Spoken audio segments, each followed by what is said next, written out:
the book contest. My two favorite classes at school were library class and art class. At the library, we were allowed to borrow 3 books at a time, and Miss McCurdy would read to us. I loved books. I read every Betsy book in the library. Then I read all the books by an author named Ruth Chu. Her books were all about magic and witches. They were so exciting. I loved art class too. Mr. Valentine taught us how to mix colors. My favorite color was red, but you can't mix red. You can make orange from red and yellow, or purple from red and blue, but you can never mix 2 colors together and get red. We also got to make pictures on scratchboard. Instead of drawing black lines on a white sheet of paper, you scratched away the black surface with a special pen. I did a drawing of some flowers against the moon. One day, Miss McCurdy came into our art class. It was funny seeing her there because we usually only saw her in the library. "Hello, class," she said.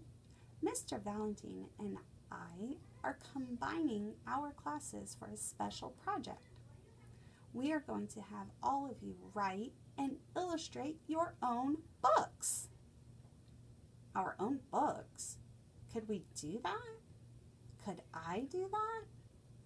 Miss McCurdy told us there was a contest that we would be entering. It was called Written and Illustrated by the National Awards Contest for Students. For this contest, you entered books that you wrote and drew yourself. If you won first place, they would publish your book, just like the books in the library. Miss McCurdy would help us with the writing, and Mr. Valentine would help us with the drawing. But we had to think up our own ideas. All day long, I thought about the project. Becky said she was going to do her book about a unicorn. Melody said she might write a story about a singer. I heard some boys talk about how they were going to do their stories about pirates or wizards with swords. I couldn't decide what to do mine about. At home, I told everyone about the project. "Do a book about a girl that can read minds," Lucy said. "Do something with panda bears," Kiki said. "How about a cookbook?" Mom said. "Better make it an eating book," Dad said. "You're good at that." "No," I said, "those aren't good ideas. I need a good idea so I can win the contest." Mom shook her head. "It's not easy to win a contest. You have to work very hard." "Yes," said Dad, "like how you practice the violin. Everything takes time and effort." "So I have to practice making a book every day?" I asked. "That doesn't make any sense." "No," Mom said, "but you'll have to work on your book a little bit every day if you want it to be good. Just like practicing an instrument. Did I ever tell you about Grandma and the paper piano?" The paper piano. When I was a little girl, maybe a little bit younger than you are, before Grandpa started his business, we were very poor. Our house was small and old with a cracked cement floor that was never clean, no matter how much Grandma swept and scrubbed it. The bathroom was broken down and rotten. Green mold grew underneath the sink, and when it rained, worms would come out of the walls. Grandma didn't like being poor. Before she married Grandpa, she had been a fine lady. Now, we were the poor family of a medical student. But Grandma knew it was only temporary. Once Grandpa became established, we would live in a nice house, and I would grow up to be a fine lady, just like she had been. So while we were waiting for Grandpa to get established, She wanted me to learn all the things fine ladies knew, and one of those things was how to play the piano. Grandma looked all over for a good piano teacher that we could afford. Finally, she found one. He was a young man who lived over a mile away. Since we were too poor to buy a piano, he said that I could come to his house to practice every day after he was done giving lessons. Every day, I walked the long way to his house. He lived in a grand house. I used to think that it was probably just like the house Elvis Presley would live in because it was an American-style house. Outside the house was a garden with a rainbow of flowers.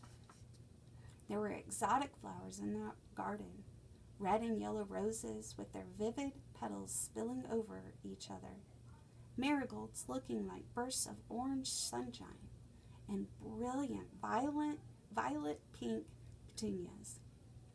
The house itself had 2 floors.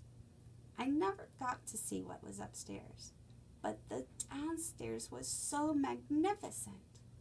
The floor was smooth and glossy wood, polished like a piece of golden amber. There were curly carved tea chests and furniture, shiny chestnut-colored striped curtains, and ivory glass vases with blue flowers painted on them.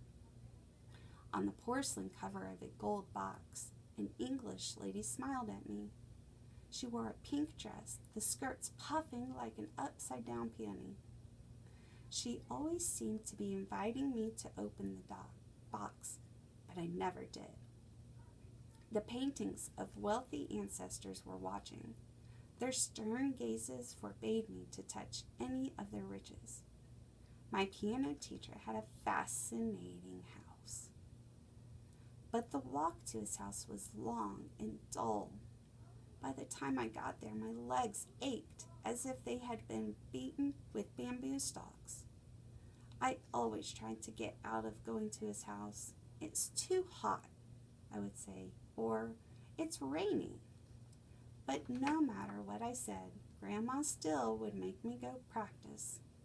Every day she marched me out of the house, until finally one day she grew tired of hearing me complain. "Okay," she said, "you don't have to go, but you still have to practice." I was confused. If I didn't have to go, how would I practice? How could I practice without piano? But Grandma calmly took out a big sheet of paper. She cut it and measured it and colored it in. It was only after she had filled in all the black rectangles that I recognized what she had made. It was a drawing of a piano keyboard.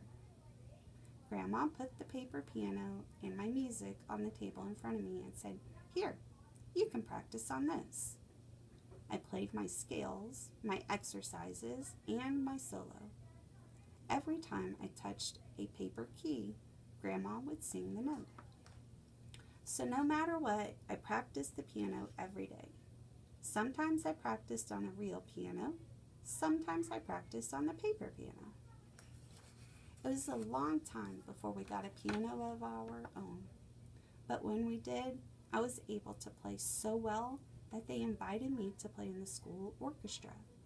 Later, I played a solo at a big concert, and when I was done, everyone stood up and clapped. Grandma was so happy that she cried, Mom finished. "So if I win the book contest, will you cry?" I asked. "Yes," Mom said, very hard. "We'll all cry," Dad said. "I'll buy a box of Kleenex just for the occasion."